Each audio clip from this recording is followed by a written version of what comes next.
Hello everyone, my name is Arahi and welcome back to my channel. As we all know, today we are locked in our homes and we are suffering from this COVID 19. We are not able to go outside, we are not able to meet our friends.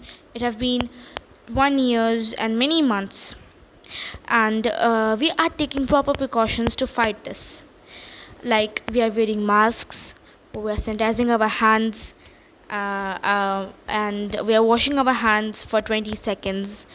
We are keeping 6 feet distance when we are meeting someone.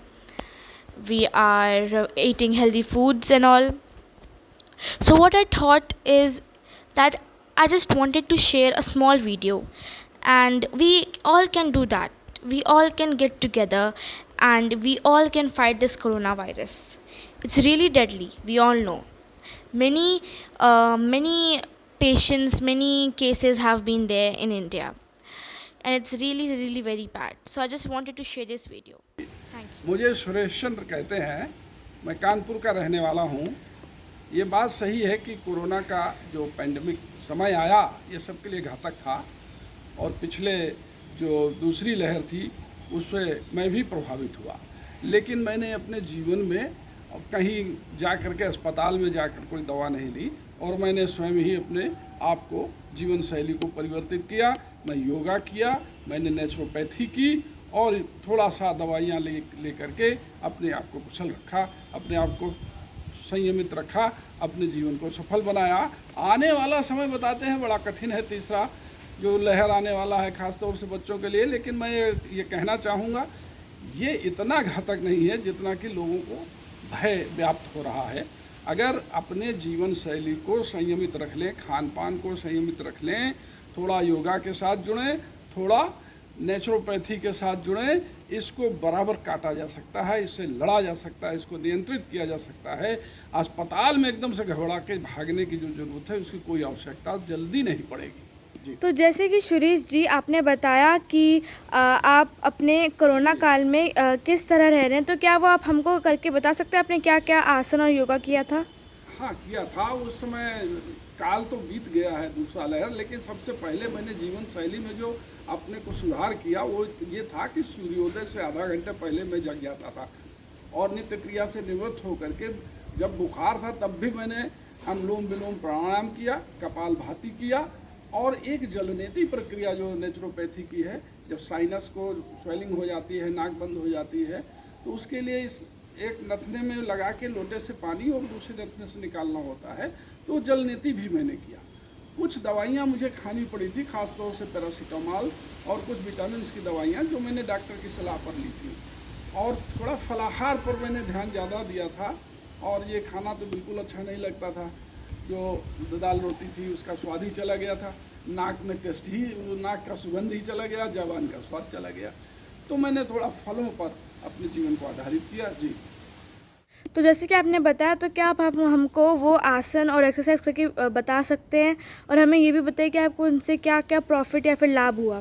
हाँ हाँ, क्यों नहीं, मैं उसका आपको demo दे सकता हूँ। वैसे तो अनुलोम विलोम का और जो कपालभाति का है वो आपने टेलीविज़न में देखा होगा, लेकिन मैं एक आधे मिनट के लिए मैं वो करके आपको दिखाता हूँ। सबसे पहले मैं आपको दिखाता हूँ अनुलोम विलोम कैसे करना है। तो देखिए, इस प्रकार से हम बहुत ही आराम से बैठ जाएंगे, अपना ये पद्मासन लगाएंगे और मेरुदंड को बिल्कुल सीधा रखेंगे। मेरुदंड को सीधा रखने के बाद इस प्रकार से हाथ को लेकर के और आंख बंद कर हम यहाँ अपने त्रिकुटी पर देखने का प्रयास करेंगे, और एक हाथ से अपना एक नथना बंद करेंगे नाक का, दूसरे नाक से सांस लेंगे, दूसरे से छोड़ेंगे, और जो प्रारंभ में है वो दाहिना नथना पहले बंद करेंगे। तो आप देखिए कि पूरे पेट को खाली करेंगे, सांस को बाहर कर देंगे,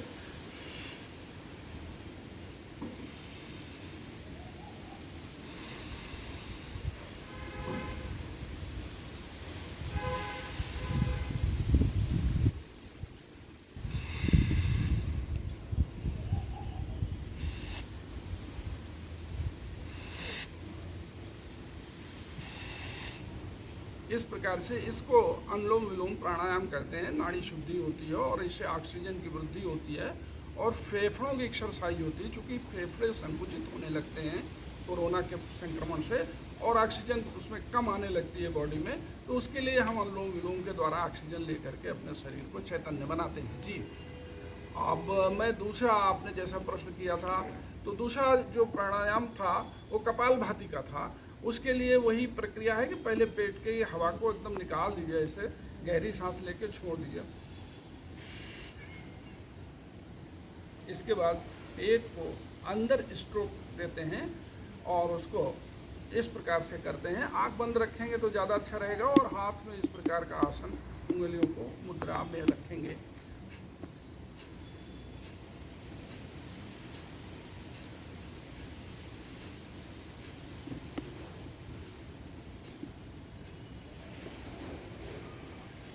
ये कपालभाति है। इस प्रकार से ये दो आसन बहुत महत्वपूर्ण हैं। तीसरा आसन मैं आपको सूर्य प्रणाम करना या सूर्य प्राणायाम करना जरूर बताऊंगा, वो सबसे लाभदायक है। उसके लिए सबसे पहले आप जिस अपने आसन पर हैं वहाँ पर आप खड़े हो जाएंगे और अपने शरीर को बिल्कुल ढीला रखेंगे। हाथ को ऊपर उठाएंगे और दोनों हाथ ऊपर यूँ जोड़ करके अपने पंजे के बल खड़े होंगे।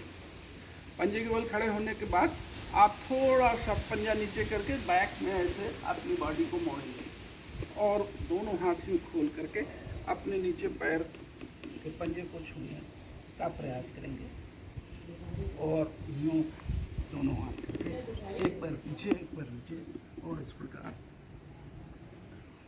और ये सर्पासन करते हुए फिर उसी पोजीशन पर आकर खड़े।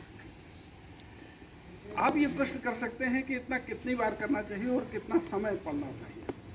तो मैंने उस समय को तो नहीं काउंट किया था अपने उस संक्रमण काल में, लेकिन जहाँ तक मुझे याद है कि जो अनुलोम विलोम का मैंने क्रिया की थी तो मैं उसको अपने गिनती करता था। तो लगभग 300 बार मैं ऐसा करता था कि इधर से लेता था सांस, उधर से छोड़ देता था। और जो कपालभाति है उसको लगभग 500 बार मैंने किया सुबह और 500 बार शाम को। और जो ये सूर्य प्राणायाम है इसको जो 10 स्ट्रोक मैंने करे, यानी एक, अभी मैंने एक एक्सरसाइज दिखाई, ऐसा मैंने 10 प्रकार से किया। 10 बार मैंने ऐसे किया।